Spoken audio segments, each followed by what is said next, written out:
What if the most powerful idea in American history could be found not in a speech, not in a war, not even in a constitution, but a single sentence?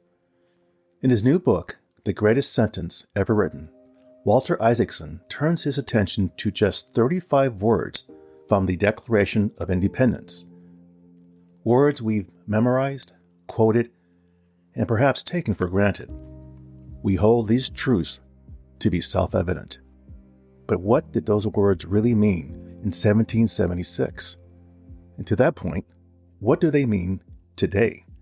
And can a sentence written in a room of imperfect men still guide a deeply divided nation nearly 250 years later? Today we're going to unpack the power, the contradictions, and the enduring promise behind what Isaacson calls the most consequential sentence ever penned. Ready to begin? Let's turn the page. Welcome to That's Life, I Swear. This podcast is about life's happenings in this world that conjure up such words as intriguing, frightening, life-changing, inspiring, and more. I'm Rick Barron, your host. That said, here's the rest of this story. Let's talk about the abstract of the book.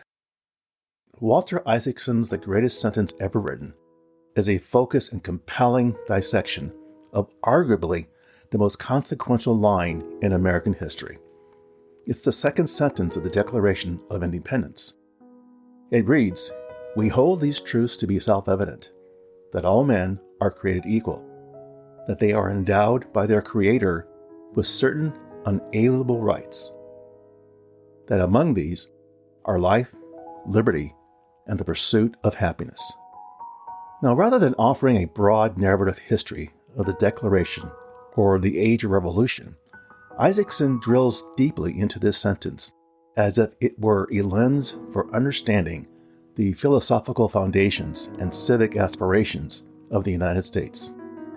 The book, published to coincide with the nation's 250th anniversary this July of 2026, explores not just the wording, but the meaning and implications of those 35 words, tracking how Thomas Jefferson originally drafted them and how Benjamin Franklin and John Adams refined that draft in Philadelphia in 1776.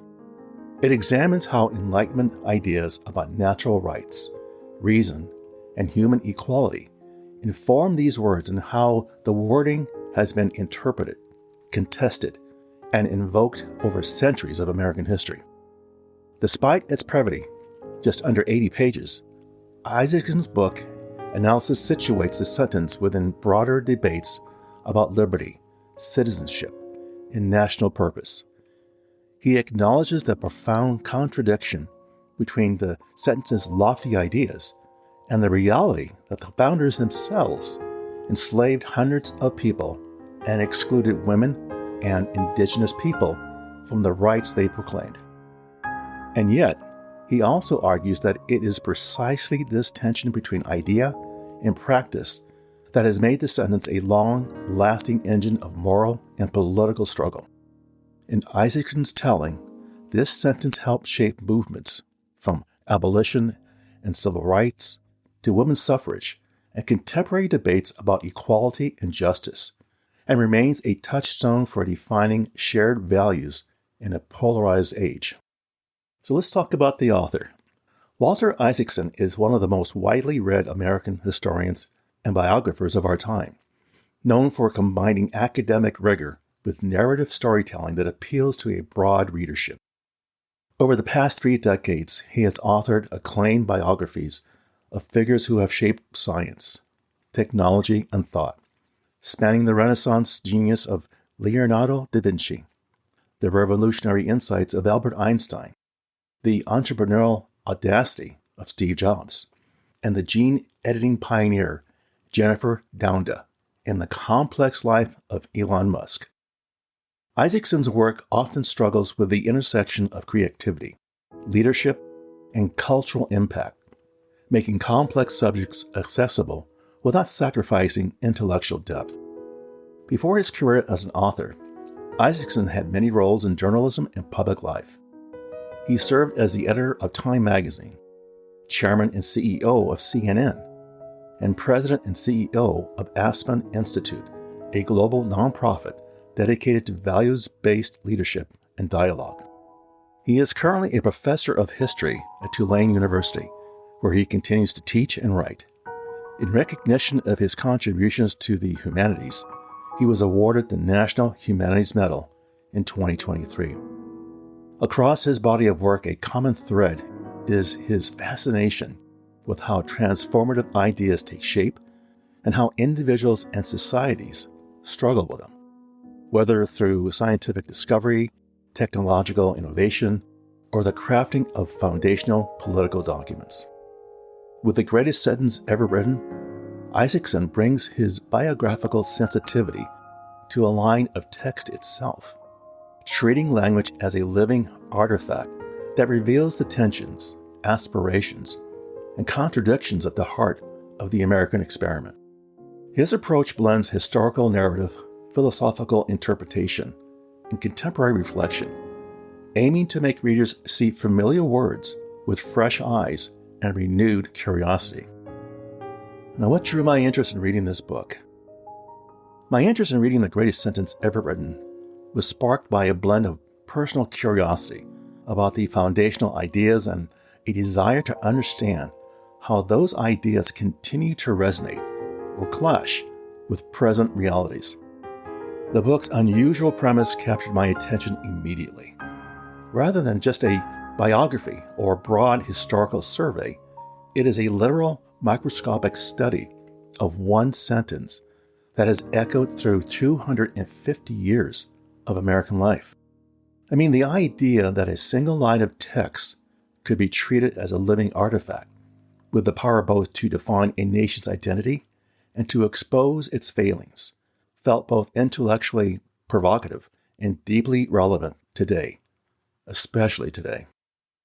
At a moment when political discourse is intensely polarized and debates about equality, rights, and belonging dominate public life, I was curious to see what insights could come from stepping back to examine the words themselves, stripped of myth but full of meaning. I was also drawn by Isaacson's reputation as an author whose previous works have transformed complex subjects into narratives that are both engaging and thoughtful. I'd hoped he would bring clarity and depth to a subject that for many is familiar yet rarely interrogated with precision. Furthermore, the timing of the book's publication in relation to the United States 250th anniversary intrigued me. It seemed designed not merely to look backward, but to encourage reflection on how foundational principles might still inform our civic commitments and common ground. I wanted to know how Isaacson would navigate the tension between the idea expressed in those 35 words and the incomplete reality of their historical application, especially given contemporary debates about justice, inclusion, and national purpose. Ultimately, my interest was both historical and philosophical. I wanted not just to know the sentence better, but to think with it about how language shapes identity, expectation, and aspirations over generations. Now, what can we learn from this book? What's the takeaway? I guess for me, the central lesson of the greatest sentence ever written is that language, in particular foundational political language, carries enduring power to shape collective belief, aspiration, and action. Isaacson's close reading of the Declaration of Independence iconic sentence teaches us that understanding the precise meanings, historical context, and evolutions of words is not an abstract exercise, but it's a way to engage more thoughtfully with the ideas that continue to influence civic life. Now, one clear takeaway is the aspirational force embedded in the sentence. What do I mean by that? By asserting that all men are created equal and endowed with unalienable rights, the founders articulated a vision of human dignity and freedom that has been invoked, contested, and expanded over centuries, even by those whom the original text excluded. Isaacson's analysis shows that the sentence was not a static pronouncement, but a seed of ideas that would grow, falter, and be reinterpreted in the hands of abolitionists, civil rights leaders, and others who pressed the nation to live up to its own words. Another lesson is about the gap between ideas and practice.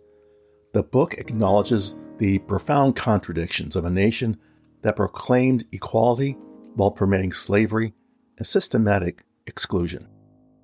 However, rather than dismissing the sentence as mere rhetoric, Isaacson argues that its unfinishedness is part of its power and invites ongoing engagement and revision in pursuit of justice. Beyond historical insight, the book encourages readers to apply the sentence's dual commitments to common ground and the American dream as lenses for thinking about contemporary issues, from economic opportunity to civic unity.